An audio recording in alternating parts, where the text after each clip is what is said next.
બોલો સ્વામિનારાયણ ભગવાનની જય, શ્રી નારાયણ મુનિદેવની જય.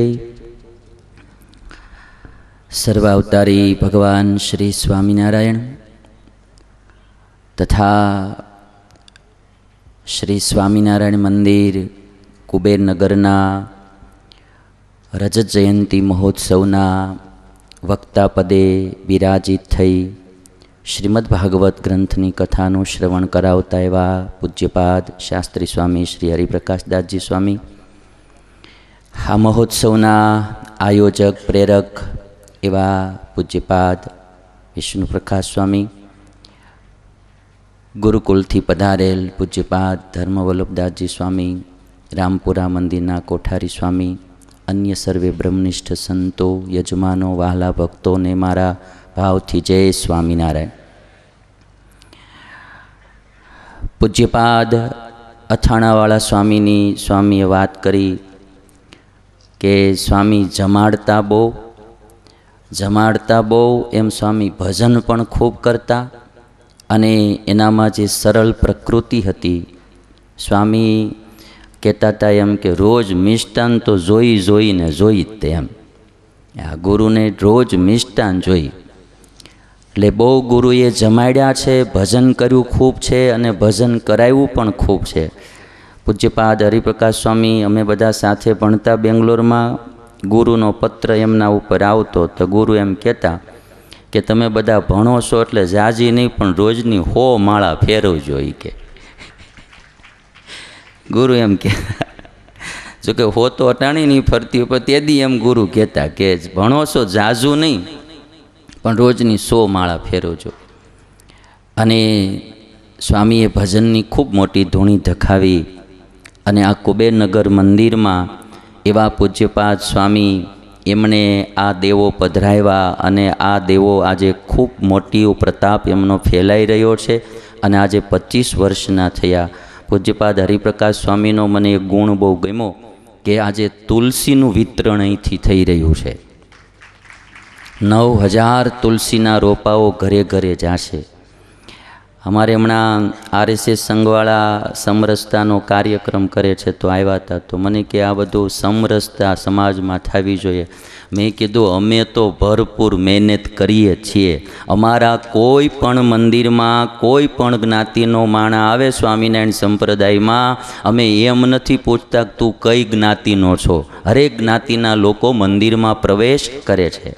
સ્વામિનારાયણ સંપ્રદાયના જમણવાર ગમે ત્યાં હોય, કોઈ એમ નહીં પૂછતું કે ભાઈ તું કઈ જ્ઞાતિનો છો. હરેક જ્ઞાતિના લોકો જમવા માટે સમરસતાનું સૌથી મોટું કામ તો આજથી 200 વર્ષ પહેલાં સ્વામિનારાયણ ભગવાને શરૂ કર્યું હતું કે સગરામ વાઘરીની ઘરે જઈને રાત રોકાણા હતા. સ્વામિનારાયણ ભગવાને બધી જ જ્ઞાતિના લોકોને અપનાવ્યા હતા. બધા જ જ્ઞાતિના લોકોને સ્વામિનારાયણ ભગવાન પોતાના સત્સંગી બનાવતા હતા. અને આજ કુબેરનગર દ્વારા ખૂબ મોટો આ ઉત્સવ ચાલી રહ્યો છે. કથા પણ ખૂબ ચાલી રહી છે. પ્રસંગ સરસ મજાનો આવ્યો પૂતનાનો.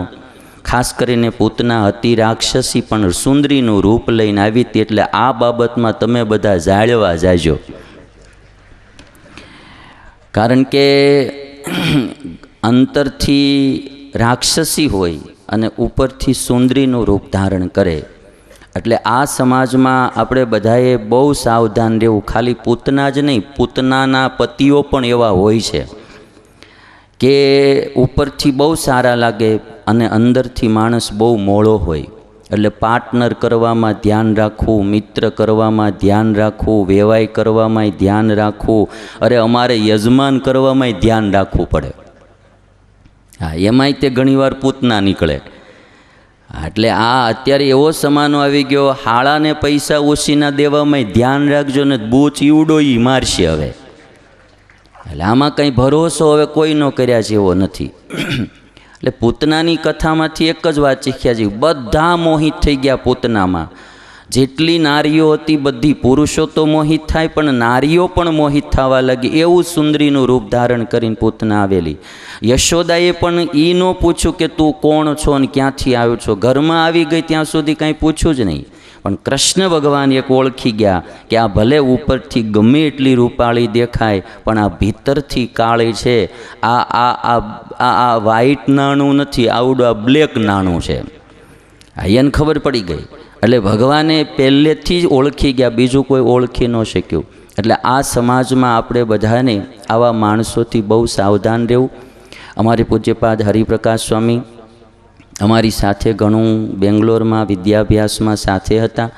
બહુ સરળ પ્રકૃતિ છે. આજની આગવી શૈલીથી કથા વાર્તા દ્વારા સત્સંગનું સમાજનું ખૂબ સારું પોષણ કરે છે. આપ સર્વે લોકો એમને બધા જાણો છો. કુબેરનગર વિસ્તારમાં પૂજ્યપાદ વિષ્ણુ સ્વામી, પૂજ્ય હરિપ્રકાશ સ્વામી બધાએ ખૂબ સારું યુવાનોનું ઘડતર કર્યું છે. અને સ્વામિનારાયણ સંપ્રદાયની બહુ મોટી સેવા જે વડતાલના સુવર્ણ આપણા શિખરો એના દ્વારા પૂજ્ય સંતોએ બહુ મોટી સેવા કરી છે. અને આ બધા જીવ આમ જોઈએ ને તો પૂજ્યપાદ અથાણાવાળા સ્વામી એમના સંસ્કારો એટલે વડતાલના જીવ થઈ અને વડતાલ માટે ખૂબ સારી મહેનત કરે છે. તો એકવાર આ સમગ્ર મંડળને આપણે તાળીઓથી વધાવીએ. એટલું કંઈ મારી વાણીને વિરામ. જય સ્વામિનારાયણ.